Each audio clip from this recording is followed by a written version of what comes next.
It's Capes and Cowls. It's the big thing, and we got a lot to chat about. Antony Starr. That's right, Antony Starr. He says, he weighs in on that big debate. Can Homelander beat up Superman? And to no one's surprise, he says, of course he can. So we'll have that debate here. Who do you think would win, Homelander or Supes? We'll have that conversation. There's a Deadpool popcorn bucket kind of spoofing on the Dune thing, and it's funny. So we'll discuss that. We'll talk about that. There's other rumors about Gincarlo Esposito, about what he actually might be in. Apparently Scarlett Witch has something else coming out that we didn't know about. There's directors attached to it. What the hell's going on? That and more. There's more to chat about, but I think those are the things we're going to really chime in today. So if you're brand new to the channel, you've never been here before, do me a favor and subscribe to the channel. You like comic book movie news? That's what we do here on Fridays. We do other things all over. Speaking of comic books, The Punisher, Thomas Jane. Now, I had him on the show on Tuesday, but it wasn't really about, I asked him one Marvel question, but most part is about the UAP phenomenon. We have a channel called Down to Earth with Kristian Harloff. That's every day, Monday through Friday. You can check that out. And Apple Podcasts, Spotify, anywhere podcasts are found. That's where we're at. It's Capes and Cowls. Let's do it. Here we go.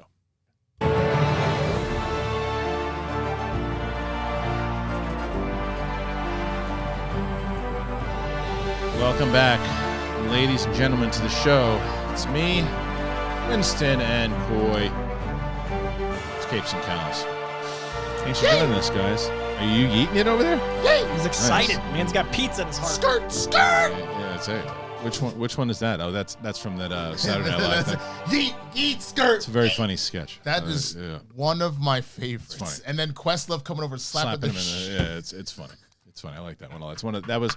It came back. There's been some funnier stuff over the last year, but that was during the time when not a lot of stuff was funny at all. Yeah, and it was a highlight. That was when Pete was still on the show. That was a Timothy Chalamet hosting episode. It was a very good episode. That one. I thought it was pretty funny. I thought the Gosling episode was good. I didn't see the Jake Gyllenhaal one yet. It's not good. Oh, that's a shame. Yeah. Well, what are you gonna do?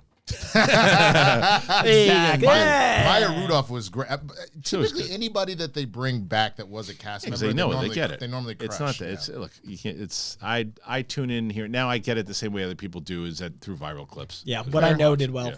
I'll already review and be like, "What's the 5 best clips?" And I hate that about myself. I watch it every time it comes out, and part of that is because since I've been really focusing on like late night jokes and stuff like that. It's just watching the Weekend Update and just seeing the masters do it is just very like good homework for me. So I watch it every time. But yeah, it's very hit or miss. It's either they crush or like I thought that both Jacob Elordi and Sydney Sweeney, when they were both individually on there, was not good at all. Okay. But then like oh my God. Thanos. Why is my Josh Brolin's genius? Josh Brolin was hysterical, and it's weird. I love the Brolin episode because of how weird Brolin's humor is, but it works for the show. It worked so well, and so was his books are amazing. If you ever read any of his writing, he's a genius. I haven't. Yeah, he's got like a photography book, and his Instagram he writes like novels under the captions, and sometimes I just like read like it's Kerouac. I just sit and read Brolin poetry. Yeah, no, dude, and then Ayo. Oh yeah, she was. So there was a character she did where she's in a classroom and she's playing a boy and he's closeted, and so he like in the class they're like, oh, we heard that somebody is secretly like, no, not everybody knowing my secret that I love all the boys. Oh, but like she is one of the funniest people in Hollywood right now, to be honest with you. I'm excited for Inside Out 2 in part because of her. Who is she? Anxiety? She's Anxiety, yeah. Okay. Which she's Anxiety? I thought that was maybe she's Envy. Yeah, I think she's someone Envy. in the new cast. I think Anxiety is Ethan Hawke's kid. Oh, Maya Hawke would make sense too. I think it's Envy then. But yeah, I'm excited for Inside Out 2, which I wasn't until CinemaCon. Yeah, I mean Inside Out 2, it's that movie to me I'm excited for because it's my oldest, who's 12, almost 13 years old. I took her to see the original one when she was kind of Riley's age. Perfect. In that, so it's her Toy Story. It's like her growing up because like and it's funny because as she got older, she's like, I'm too old, like Inside Out. And then I took her to see If, and she's like, all right, that's fine. I feel like we grew up with Toy Story being our age, and then they're gonna have Inside Out, which is gonna be interesting. For sure. Well, we got a lot to discuss, and I think that the first one is we're talking about Saturday Night Live, we're talking about comedy. Let's stick with comedy. Let's stick with the idea of what Deadpool is doing, and the marketing of what they've done thus far, and this popcorn thing. So, take a look at this. Coy, give me a breakdown of what this whole thing's about. Okay, so in an age of marketing, you have to stand out above the rest. And frankly, above the crowd, how dare you? I was going to shout out loud. Yeah, but get the lyrics right. I'm not going to let you do this. It's touche. But I think the genius use of this marketing is it kind of leans into the Dune bucket. It leans into the absurdity, and it also makes you aware that we're about to have toy stores at movie theaters. It's going to be a melee. I think there's with certain movies. I think we're about to get 20 to 30 pieces of merch. I think it's about to shift. I think that's the shift we're about to see. It makes sense, like a wrestling event. Yeah, that's what they do because they're trying to figure everything that they can do to make more money. I think you gotta do it. That's my hot take of the week is that movie theaters are about to become band merch vestibules. It's not crazy. I think we're gonna get toys. I think we're gonna get buckets that are gonna be collectibles. I think we're gonna get exclusive chase variants. I think the only problem with that is that in a movie like this, I'm saying 4 movies a year. Yeah, but T-shirts but what if you make a bad choice on what you make toys for? Then you got a whole look. I've made shirts for Schmoedown. They're still sitting in my garage. It's like the Super Bowl. You send them to some horrible I guess but the thing is, it's patch of land. But I'll tell you in the way that Warner Brothers or whoever Disney's going to be a lot more upset than I was, and I was like, I spent $300 on your shirt. I just sold 20 of them, and it's like so the fast fashion fear. Yeah, but I think if you make a few hundred in large and XL and 50 mediums per theater, I know. Well, tell me about so the bucket itself is a beautiful a glory hole of emotion and buttery goodness. It's very visually appealing to both the Merc and Wolverine. I think there's going to be a second bucket. I think we're going to see a Wolverine design a Deadpool bucket that's going to be even more grotesque. So this, I don't know, I'm just excited. I think marketing is a huge asset to Deadpool. Yeah. And this, we're talking about a popcorn bucket. It's working. So, yeah, I think you're right, though. I think when it comes to the marketing for this movie is Ryan Reynolds knows how to market. He's very good at marketing. This is going to be already the way they're doing it. I always raise the red flag with marketing because, and I'll contradict what I'm about to say in a second, but Fall Guy. I thought it had good marketing. It had some of the best marketing that has been done. But the trailer wasn't amazing. The marketing was. Oh, yeah, the marketing was incredible. Like some of the best, what? I'll tell you in a second, but some of the best marketing maybe that has happened in film in quite a while. But besides that, I think you're right, though, is that it doesn't matter how much good marketing you have. If the interest is not there, it's not going to start interest. It'll grow interest. Right. Now, Deadpool and Wolverine, there's already interest in it. So you continue to, that's right, that's coming out, as opposed to, wait, what's he? Oh, that's Beavis and Butthead at the premiere? What? Beavis and Butthead thing, all the stunt shows they did, the Universal stuff, the Mount Lion. Parkour, everything. The stuff that they did, that big entrance that he did on, was it Fallon or Kimmel? Yeah, they did the South by Southwest 3 months early, and they did a stunt show then. Yeah. It was a 3-month campaign, which also might have been too long. Yeah. So here's my pushback. I only knew about the Fall Guy because I'm in the industry, and we've talked about this and whatnot, that every single person that I know that isn't in this was like, what the hell is the Fall Guy? And they were like, did they market this at all, including people going, it was ranked as one of the top ones of quite a while. But but what's funny about that, again, I would say we knew and maybe marketers. Well, but the thing is, the reason why, and I'm going to the point that what's interesting about that is not, that to me is more of an interesting because was there any marketing for it? Yeah, it was on some of the biggest late night talk shows ever. So it's on buses ever. It's on all these different things. It's on clips. It's viral clips. It's all these things. So the question is not whether it was marketing; it's whether people are paying attention to the marketing. But I guess part of that too is for example, I was the first major thing of marketing they did was the presentation of Ryan Gosling and Emily Blunt at the Oscars. And remember, because that was him being I got to leave Ken behind. And she's I got to leave behind Oppenheimer and them fighting. But that was our new movie, The Fall Guy.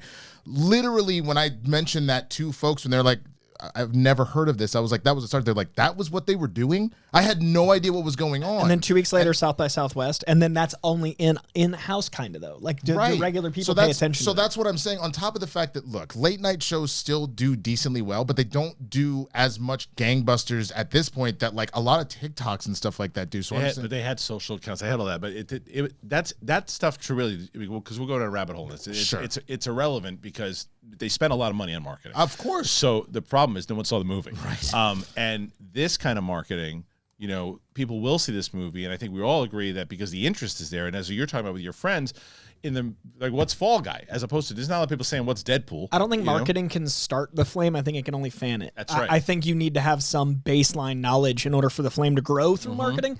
But what's harder and harder in today's climate with movies is how do you get that first spark of interest? How do you start the flame of all this? You gotta, in my opinion, you gotta hit the things that you know for a fact that people are just like. I feel like every single movie that ever gets advertised during the NBA playoffs and especially in the finals. So right now they're doing Bad Boys Ride or Die.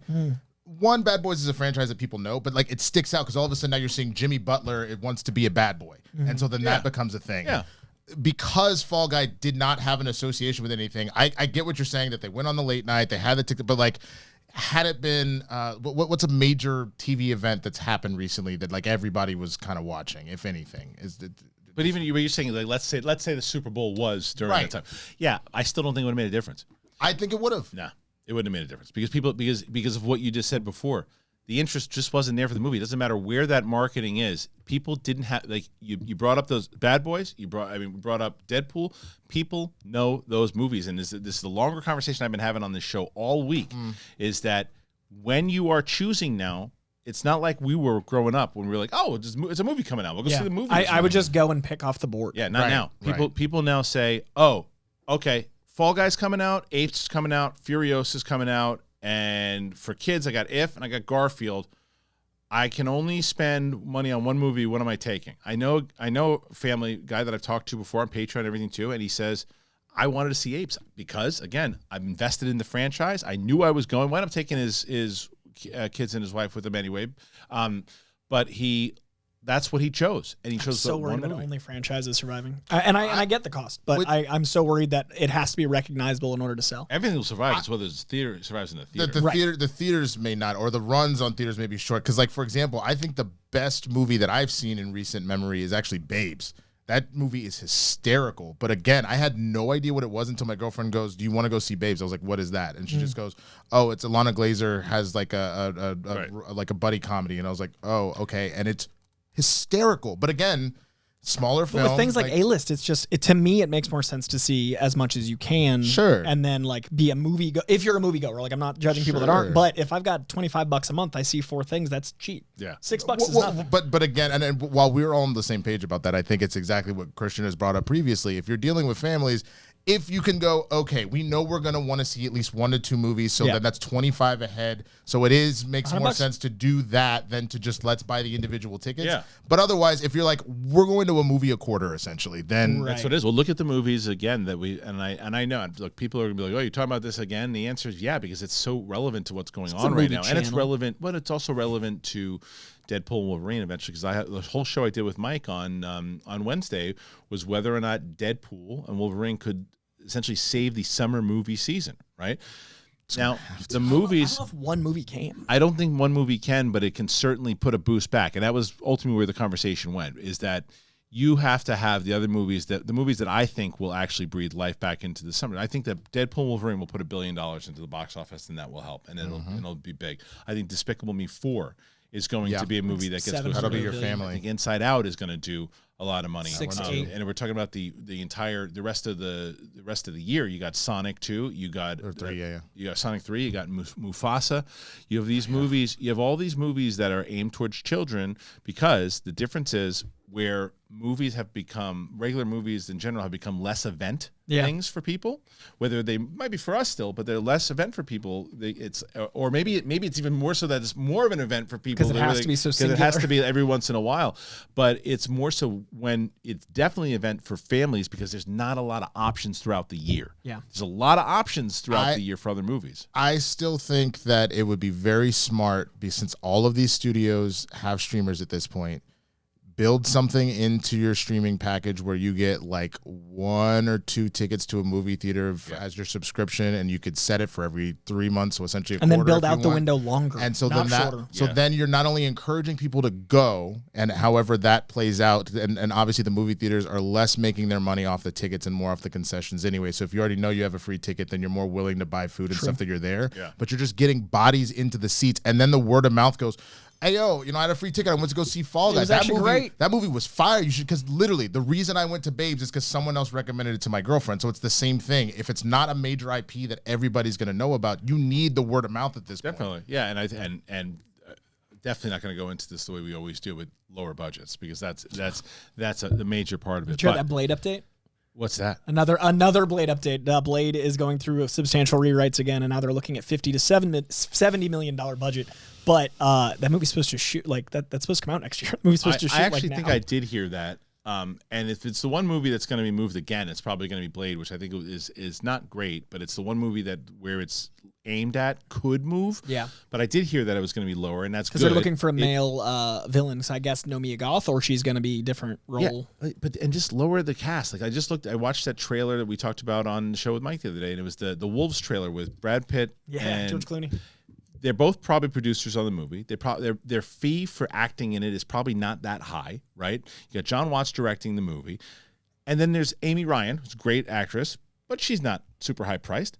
No one else in the movie is recognizable. Yeah. Probably all good actors, but nobody else is recognizable. But you sell it on Brad Pitt and George Clooney. And you give them back end points, so then they're more inclined to use all of the powers and they produce the movie. Look at Air, man. Air is a great example of how to make a new low budget movie, but like even the crew got paid better because they split. Because that movie didn't, and everyone was like, oh, it didn't do well in the theater. It's like that wasn't the intention. It wasn't of the goal. Movie. It was to reestablish what the crew is going to get paid and how to distribute money. I think we need to look at money distribution in the studio system, and we need to look at marketing distribution in the studio system. And we need to look at what the theater versus streaming relationship's going to be, if any of it's going to survive. Yeah, but it is going to say a lot about. Well, we'll play the doom and gloom side of this also, which is an unlikely scenario to which I think I will say is nearly impossible, but not impossible, but nearly impossible. Let's say Deadpool bombs, right? Can you imagine? That's what I mean. Though. There's no world where that happens. But I'm saying, let's say it does. That is catastrophic, not only for Marvel. That is catastrophic for the box office. That is catastrophic for movie theaters if it happens. Marvel Jesus is a real assessment. Yeah, like Ryan is. Like this is a big deal. Movie Jesus. Yeah. You're giving me anxiety because the Mavs have been only 2 months. The Mavs have been up 3-0, and as we're recording this on a Thursday, they had lost Game 4, and now I'm like, yeah, we're gonna close it out. But this fear in the back of my head that the Timberwolves finally are the first team ever to overcome a 3-0. That's the same fear you're giving me about Deadpool. That if somehow. Yeah, I mean, like I said, as Kevin Garnett says, anything is possible. But, my only concern with Deadpool, my only concern is it's not out for another 2 months, and they have to keep this fever pace. I don't want that to feel like we've already known about it for 6 months. That's my only concern. Yeah, but you look at No Way Home, look at these other movies. They had the same challenge, and it delivered. And they haven't shown any Easter eggs yet. They haven't shown a lot of like cameos. That's good. This is more about the conversation that we've had on this show. What happens next for Marvel? Is what happens next. And then I think as far as the ticket sales and for movies for the summer movie anyway. Inside Out will be Bad Boys is the next test, and then Inside Out. But as far as Deadpool goes, guys, what do you think, man? Do you think that this marketing will also help? That's really what it is. This marketing for this is more so. Yeah, they're going to sell this thing, and it'll be funny, and people will get a kick out of it.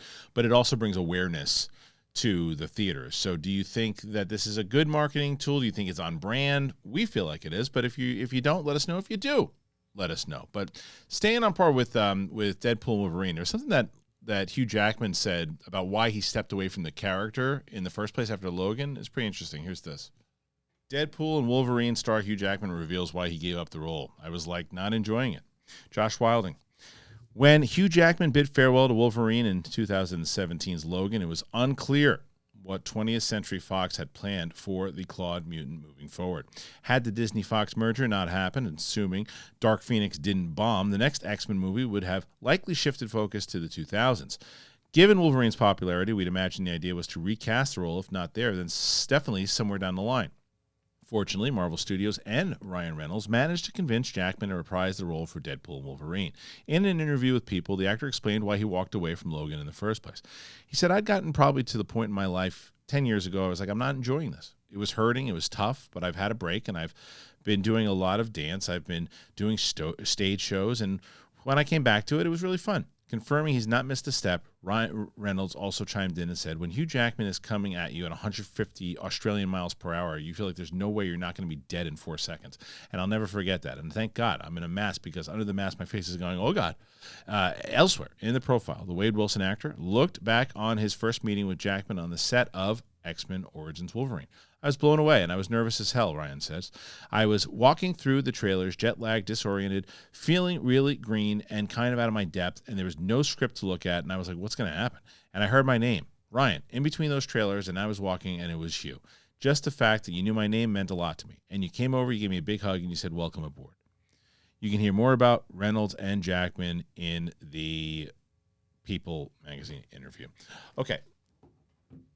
I think this is a great interview overall, or great clips overall for obviously the raw honesty. But what I also dug about this, as much as I love the Hugh Jackman clips, I love that Ryan Reynolds knows when to turn it off. Mm-hmm. And instead of cracking the jokes and saying, you could have done the marketing thing and be like, here we are going back and forth. He was humbled about it. And he said, this guy knew who I was. He knew my name. I felt out of place.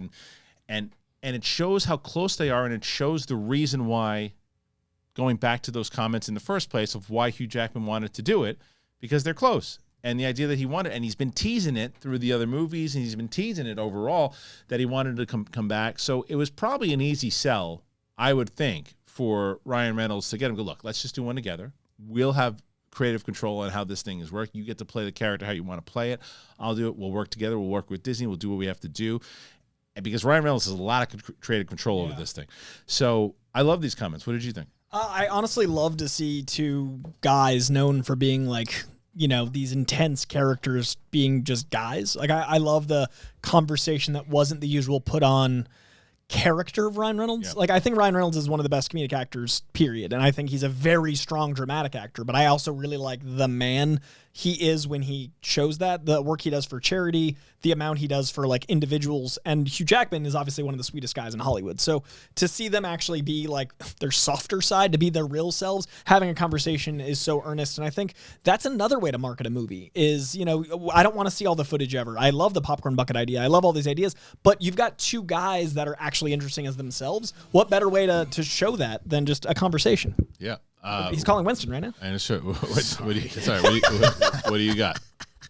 I mean, I really fully enjoyed the conversation between the two of them, specifically, like even talking about not just his own anxiety, but how it's affecting like his kids. And since he's gone through it, Ryan saying that he knows how to talk them through the anxiety and how life works and all that. And again, you called it. He's a master of marketing, and I know that he's being genuine in this conversation, but exactly what Coy just alluded to, you're just giving a whole other reason to care. Another conversation we're having. Exactly. And that's marketing. And to the point where I sincerely hope that when the final trailer for Deadpool and Wolverine comes out, it looks like they're about to show footage, and then Deadpool just walks up, you didn't think I was going to spoil the movie, did you? I'd be so happy. Of course I will. Yeah. Just go see it. If you really want to see it, look, here's the old trailer. I think that would be a genius way to do it, so you're still not giving it away. You still get something new where you're laughing about it. Now all of a sudden you're interested again. Like we don't need to see any more trailers to that movie. That's it. I mean, and that would be a Disney thing. That would be a studio thing because that's what they always do. And the numbers say blah blah blah. And you still like that movie Wolves. That we've never had a trailer come out without the ticket sale trailer is usually super revealing. Yeah, tickets went on sale without a trailer. I love that. Right? They did, but the trailer was the same footage, and it was that's just what I'm saying. But like they saying. only did a trailer too, right? And that was a month before and tickets, and it wasn't anything else. Tickets. You know what? It's not, and that's why I don't watch them. It's usually the ones that reveal the most. TV spots. The TV spots. I hate TV spots. The TV spots are the ones that continuously. A lot of people like away. spoilers, and I just don't understand it. I don't want to know about it. Like that movie Wolves that just came out. I think the trailer looked really good. It's the whole damn movie. Oh, I haven't watched the trailer yet. Good. I'll avoid it. I mean, to this point, we've talked about this ad nauseum. I think the worst example of this by far, and it's weird coming from Marvel knowing that they're the same ones that gave us a fake Hulk charging at Thanos and his army. You had Ant-Man and the Wasp Quantumania to be like, hey, what do you do, Ant-Man? He's like, I don't have to win. You just have to lose. That's the whole movie. That's the whole reveal. Almost in order. And I thought that they had a great point with the way that they faked around Spider-Man and Civil War. They had learned their lesson because the worst trailer reveal ever was the first Avengers one that we've talked about, is that when Tony's falling from the sky and then the Hulk rescues him. Thank God I didn't see it. I remember seeing that in the movie theater, the movie, going, and then that's coming. Hulk's going to catch him. Yeah. And then Hulk catches him. I'm like, what are you doing? That whoever, I don't know if they let this person go or this person moved on to greener pastures, but literally between Civil War through Endgame, whoever was in charge of making sure the trailers were spot on and pulling Infinity Stones out of the gauntlets. You don't even know at what stage Thanos is doing it. Having it was the Hulkbuster armor running, but you put in the Hulk, like so many things. There was all those lawsuits, man, about like misleading trailers. I think that's You think that's what did it? I'll tell you I'll tell you what I am actually really I don't think that's pertaining to everybody though. I think that people get scared of it. I'm worried that they stopped taking the money risks because they saw the lawsuits. Maybe, but because why would you invest? But if there's stuff in the actual movie, because the lawsuit that was for Ana de Armas in that Beatles movie or whatever it was, that was. I still think it was a ridiculous lawsuit. I don't know. I think the person won. I don't know how remember. It went, but I don't remember. But either way, they're if you want to make the argument of like, well, they marketed that it was an Ana de Armas movie and she's in it for 2 seconds. Okay, but there's certain things in trailers that you're not going to be able to win. It's like but the did she have top billing? Because if so, as the studio's lawyer, I would go, she's not top billing. So there's nowhere that promises that she was going to be in this longer than 2 seconds. Yeah, I don't remember in general of what it was, but it was the other one, oh man, I had a point about the trailers that they have for Marvel. Oh, I can't remember. I lost it. But either way, the trailers are super, super important. No, that's what I was going to say. As much as people were like, oh, he's a Star Wars hater now. No, I have criticisms on Star Wars, but what I will say, and giving a compliment on Star Wars, is that regardless of what you think about their shows, they only show in their trailers like the first the stuff that happens in the first episode or something, and throughout the whole big trailers. Yeah, and it's a good way. And I think that might be a Filoni thing. And and whether it's Mandalorian, Obi-Wan, whatever it was, they hardly showed anything from the later episodes. That is a smart play, and they should do that for movies also. It should be first act, whether it's a show, a movie, or anything. It should be show the first act. That's the point of the setup, and then we can go, oh, they're in it. Great. That's it. Okay, so everything we've talked about thus far, what do you guys think? You think about trailers? What do you think about people giving things away too fast? What do you think about the comments by Hugh Jackman, comments by Ryan Reynolds? All of it takes a lot of energy to hear this stuff. That's why I take AG1. That's right, AG1. And I both AG1 and Rocket Money. Use them both. I love them. I think that they're absolutely wonderful. And I hope that you guys will use them both also. So let me talk to you about them right now. Our buddies over at AG1. AG1, for the longest time, I keep talking about AG1, and why wouldn't I? AG1 is the best because, as you guys know, and I've talked about it many times already, I didn't really pay attention back in the day of what I was putting in my body and all these vitamins, and I'm taking a lot of vitamins. I didn't know if I could do it. I read labels, and I verify that everything's up to the quality I need, sure. But that's why I started drinking AG1 every day. It's a foundational nutrition supplement that delivers daily nutrition and gut health support and is backed by multiple research studies so you can trust what you're putting in your body. So you guys know I'm busy. I'm doing this stuff all the time, and I'm on the move. I drink AG1 in the morning before I do breakfast, before I'm in the studio, before I make the coffee. It makes me feel like I can get it all done. And I'm just covering all my nutritional bases too, which is great. It has helped my energy out. I have been you guys see, and I've gotten a lot of comments talking about how you can tell that AG1 has been helping me. 91% of participants noticed that they needed less coffee after 60 days of drinking AG1. I've definitely cut down my coffee intake because of AG1. It's got immune and digestive support that are essential to my daily health, and it turns out that the two are totally connected. There was a research study that showed that AG1 doubled the amount of healthy bacteria in the gut, which can help support digestion and immune health. In a recent research study, AG1 was also shown to double the amount of healthy bacteria in your gut. So if there's one product that I trust to support my whole body health, it's AG1. And that's why I partnered with them for so long. You guys know, you keep hearing about them, and that's why. It's easy and it's satisfying to start the journey with AG1. You got to try AG1. You get a free 1-year supply of vitamin D3K2 and 5 free AG1 travel packs with your first purchase at drinkag1.com/bigthing. drinkag1.com/bigthing. Check it out. Now, I have I've raved about Rocket Money forever, and you got to stop wasting money on things that you don't like and things you don't use. Cancel those unwanted subscriptions, and you go to rocketmoney.com/thing. I have been using Rocket Money for, I can't even tell you, way before they were even a sponsor. And it's great because it'll give me updates. It'll tell me when I have big bills that are coming up that I need to pay, and just if there's certain things like these are subscriptions that you've signed up for that you don't need, you don't use them. Do you want us to cancel them? And they'll cancel you for you. They give you a good breakdown. I'm not the most organized person in the world, but I'll tell you, through Rocket Money, I have been, and I love it, and that's why they've been with us for so long. So once again, go to rocketmoney.com. rocketmoney.com/thing and sign up today, guys. It is amazing and you'll love it, I promise you. All right, thank you to AG1, thank you to Rocket Money, really appreciate that. And as I always tell you guys, each and every week, if you're brand new to the channel, you hear me say this for the first time. If you listen every week, you hear me say it for the 100,000, 200,000, 300, 400,000 time. It is super important for you guys, if you want to support the show, to get something for yourself through our sponsors. It is the thing that I always said, I want to make sure that my audience has something that they feel like, hey, just got something wonderful out of that. And what better way than AG1 and Rocket Money? All right, let's move on. This was something that we've been talking about for a little bit.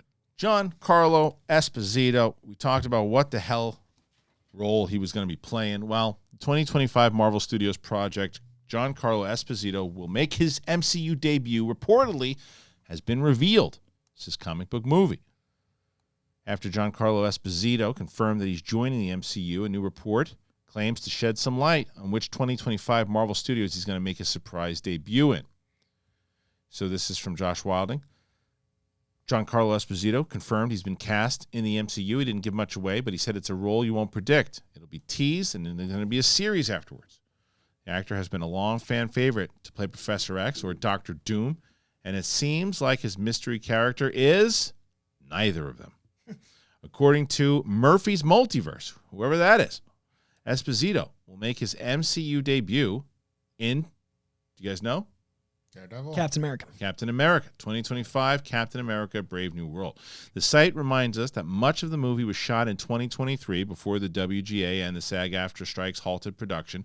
During that downtime, Marvel Studios decided that the Falcon and Winter Soldier follow-up needed an overhaul, and writer Matthew Orton was enlisted to pen scenes for extensive reshoots. Esposito's character was added during those rewrites and is described as an antagonistic agent of chaos and a serious thorn in Sam Wilson's side. In terms of a possible TV show that fits the bills of the series mentioned by the actor, Daredevil Born Again is a possibility. So Winston was almost right there, too. I guess he was right. If Esposito has shot a secret role for the revival, it may be as an ally to Mayor Wilson Fisk. Ironheart is also another, particularly with rumors of Mephisto making his presence felt there. The literal devil showing up in Captain America Brave New World would be pretty wild. Unfortunately, you can only speculate about who he is at the moment.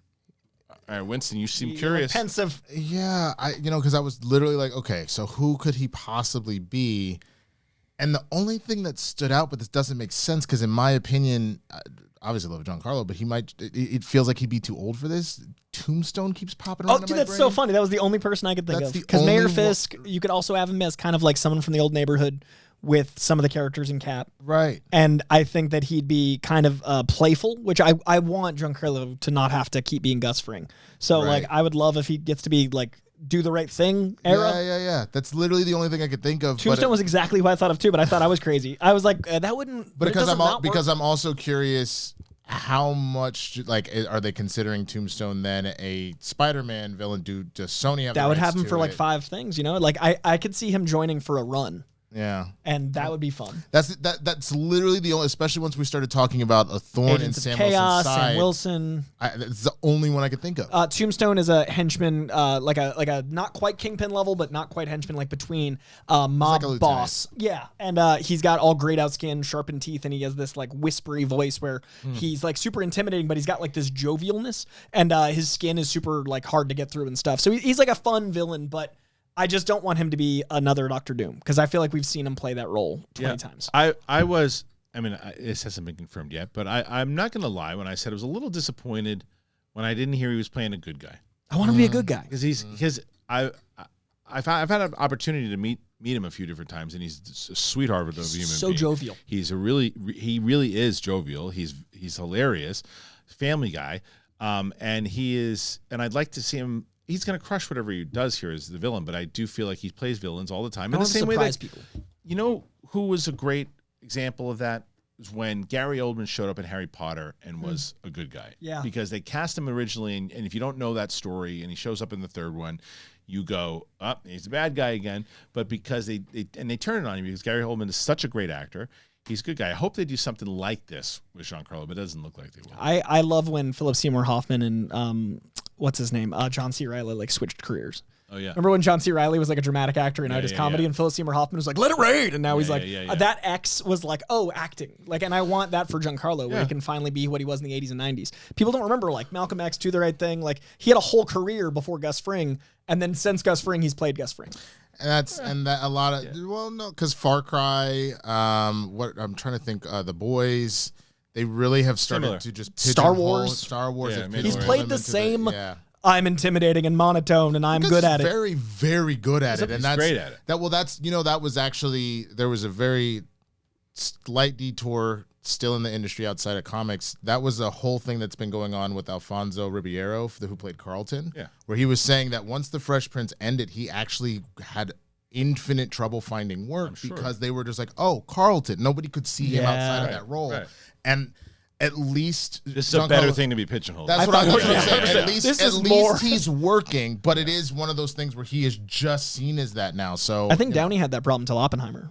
I think Downey, because like The Juror didn't do that well. Doolittle did fine for kids, but it wasn't regarded. Like, think about a movie post Iron Man. Thank you. Yeah. I can't think of a movie post. The Judge. I did too, but nobody saw it. Well, that was also a while ago. You know what's hilarious? Iron Man, but you know what's hilarious about that movie is that your point is absolutely taken, because my buddy David Gambino was running Downey's company at the time of that movie. That was like his big movie, and I just had lunch with him the other day. That movie, The Judge, and I wonder, just because of Oppenheimer, is crushing everywhere right now. Yeah, it's everywhere. Crushing and it's good. I saw it in theaters. It's really good. But I saw it in theaters too, and they re-released it on Netflix, and it's been the #1 movie on Netflix for like a couple weeks. I think it's shifted now, but it was there for a long time. But like Kiss Kiss Bang Bang and Tropic Thunder, all the stuff right before Iron Man, he got to play, and then after Iron Man, up until Oppenheimer. I thought Tropic Thunder was post Iron Man because came out same year. Oh wait, but it happened after, because that was the whole talk. I think Tropic Thunder was 2010. I think. We have the technology. Wait, no. It was 06. No, you're right. You're right. No, it wasn't, because it was up against Heath. It was 2008. Because it was the same year, but Heath. Oh, Heath. Heath Ledger. Yeah. No. He was up against Val Kilmer and Heath. Iron Man came out in the spring, and then Tropic Thunder came out in the summer. So I'm saying, and performing-wise, he was getting to do more. Like, so you're saying because they were filming around the same time, it technically was pre. Yeah, he'd filmed it before Iron Man. Once Iron Man's perception, August 13th is when that came out. But once Iron Man's perception came out, I don't think people saw him as anything but Iron Man. So when they'd see him in a movie like The Judge, they wanted Iron Man. And now I think with Oppenheimer we got Downey back, because I feel like he can play roles again. Yeah. And it's I don't know. I'm very curious to see how it's going to change, who he's going to show up as. But Gincarlo, who cares as long as he's in it, right? I mean, it's Gincarlo. So what do you guys think? Do you think that, who do you think in general he's going to play? Whether you think he should be a bad guy or a good guy, who do you think he's going to play? Love to hear those suggestions. Make sure you comment. Tell us what you think. Let's move to this one, because we all kind of went like this when we saw this story. All right. So what Scarlet Witch rumored to be closing in on a director for what? Hawkeye season 2 reportedly features familiar setting. According to new rumor, Marvel Studios is finally on a hunt for a Scarlet Witch director. There's a Scarlet Witch movie? I mean, come on. What's the deal with the Scarlet Witch? She's got a movie. She's dead. She's alive. I mean, come on. We also have news on Hawkeye season 2, including when it will be set and early plans for Barney Barton. Josh Wilding again. In WandaVision, Wanda Maximoff finally became the Scarlet Witch. However, her evolution ended on a tragic note when she was forced to drop the hex around Westview and bid farewell to the Vision and her children, Tommy and Billy. When we caught up with Wanda in Doctor Strange in the Multiverse of Madness, the Darkhold had corrupted the Avenger, and she went on a rampage through realities to find variants of her twin boys. Verging on being a full-blown villain, Wanda eventually saw the error of her ways and appeared to bury herself beneath Wundagore. However, That was only after she'd used her powers to destroy every possible copy of the Darkhold in the multiverse.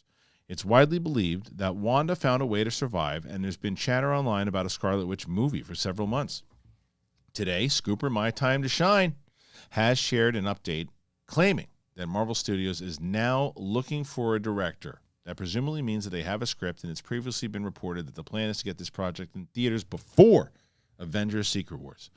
For now, Elizabeth Olsen seems eager to take a break from the MCU. Specifically, in the last 4 years, my output has been Marvel, she said. It's not that I don't want to be associated as just this character, but I really feel like I need to be building other parts back up for balance. I so much want to do films right now, and I hope some of them come together in the way I feel like they can. But yeah, that's something that I need. I just need other characters in my life. There's no longevity in one character. Chances are that a Scarlet Witch movie doesn't serve as Olsen's farewell to the character. The next Avengers movie will. We also have a Hawkeye Season 2 update. Apparently, the plan is for the story to once again take place during Christmas. The hope is to cast a big name to play Clint Barton's brother Barney, who's also known in the comics as Trickshot. Back in February, Renner addressed the return and said, "I'm always game. I'm going to be strong enough. That's for sure. I'll be ready." All right. I had, and maybe you, because you didn't know that this was a thing either. Did you hear that there was potential? I heard years ago that they were going to do one, but it sounds way more real now. We've been talking about it for months. Who? Yeah. Right. Who's been talking about it for months? She sounds good and done. And I don't blame her. Yeah, we cover this all the time. I don't remember this at all. No. I don't remember this at all. Them maybe mentioning it or something, but then when I say to her, look, you put enough money in someone's backyard in a dump truck, and they're going to go, all right, man. I got 6 months. I'll do a couple more. Look at Tom Holland, who made a complete 180 when he said, I don't know how long we've been playing this. I'll play it for as long as I can. Yeah. The funny thing is I hear what Elizabeth Olsen is saying. It doesn't sound like she dislikes the character or what's doesn't seem spiteful. It's just, I don't want my career to be over when this character's arc is fully done. And I understand that 1,000%, on top of the fact that when, I know I'm a big Law & Order SVU fan, that Christopher Maloney at one point was like, I'm done playing this role. I've done it for, 18 seasons, not because I don't enjoy the character, not because I don't enjoy my job. I just want to be able to do other things with my career. And I think that that's completely justified and fair. It is. And I think that the other thing, as far as a plan for Marvel goes, is that you can see, hey, we've got Wanda, who's part of the original squad. Maybe because these other movies, they don't know these characters that well, and we do want to do a female-led film. She might be a sure bet. To do it. Yeah. So why don't we go for it? And then that leads up to her performance in Avengers, right? Or you could say, hey, we don't really have anything yet. We shouldn't just throw it out there.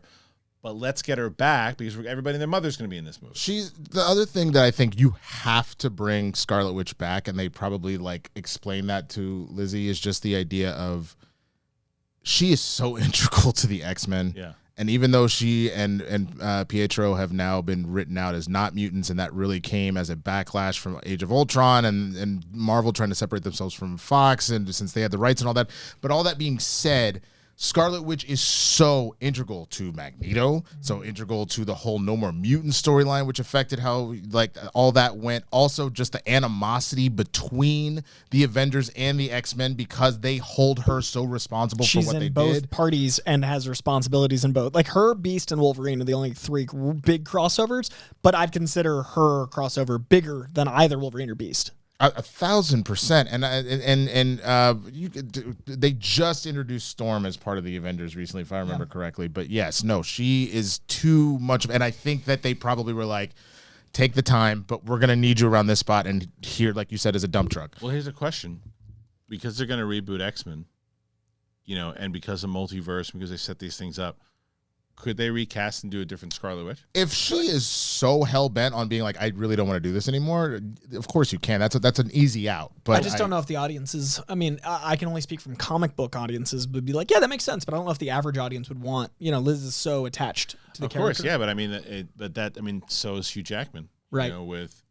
Which is so funny. I already felt bad for whoever was going to take over Wolverine's role like 5 years ago, but now that he's back and it's going to be so fresh and such an iconic performance, whoever's next is screwed. Yeah, and a potential $1 billion movie. Yeah, like before it would have been like, okay, it's been like 15 years. It's kind of in the past, an old era. Now it's like, oh, I just did this again, crushed it. My pick, even more so because of that, Taron Egerton. 100%. Still, same. 100%, but even more because of that. Yeah. You saw one person be like, pass the torch. And like, but bring it. And the fact that they're close. Yeah. Those two. And Matthew Vaughn wants it. Matthew Vaughn knows his X-Men. Love him or hate him. The man knows his X-Men. Eddie the Eagle, by the way, is so good. So slept on. Movie. So slept on. Eddie the Eagle's incredible. Such it's the two of them. It's the Hugh two of Jackman them. and Hugh Taron Jackman and Taron. True story. And that movie, heartwarming, dude. So such good. an underrated story. It is an underrated movie. It's the real steel of skiing. It is. Skiing? Yeah, skiing. It's a fantastic movie. It really is. Anyway, so that's the only thing I want to know from you guys right now is what do you think of Eddie the Eagle? No. Go ahead and put your comments in there overall. Scarlet Witch movie. Do we need the Scarlet Witch movie?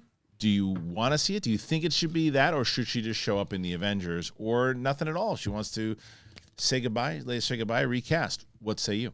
Before we move on, I do want to tell you guys that this episode is sponsored by BetterHelp. I want to tell you about BetterHelp, and I also want to tell you about The Perfect Gene. Here you go. This episode is sponsored by BetterHelp, and BetterHelp, as you know, we've had people on the show and talked about Roxy. Roxy talks about it all the time. We've helped many times over, and it's helpful to people in my household and other things. It's been a very, very big benefit overall.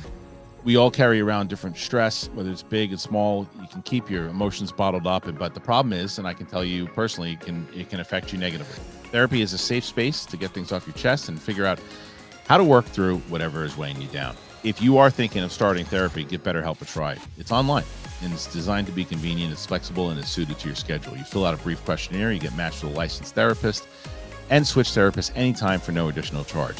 Get it off your chest with BetterHelp. Visit BetterHelp.com/BigThing today, and you'll get 10% off your first month.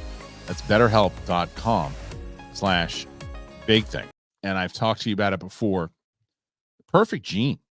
Have you guys... I've been talking about The Perfect Gene recently. If you've been on watching this, you know that I've been talking about them. I was wearing them the whole time in New York. God, I really, really... They're so comfortable. They're really, really, really comfortable.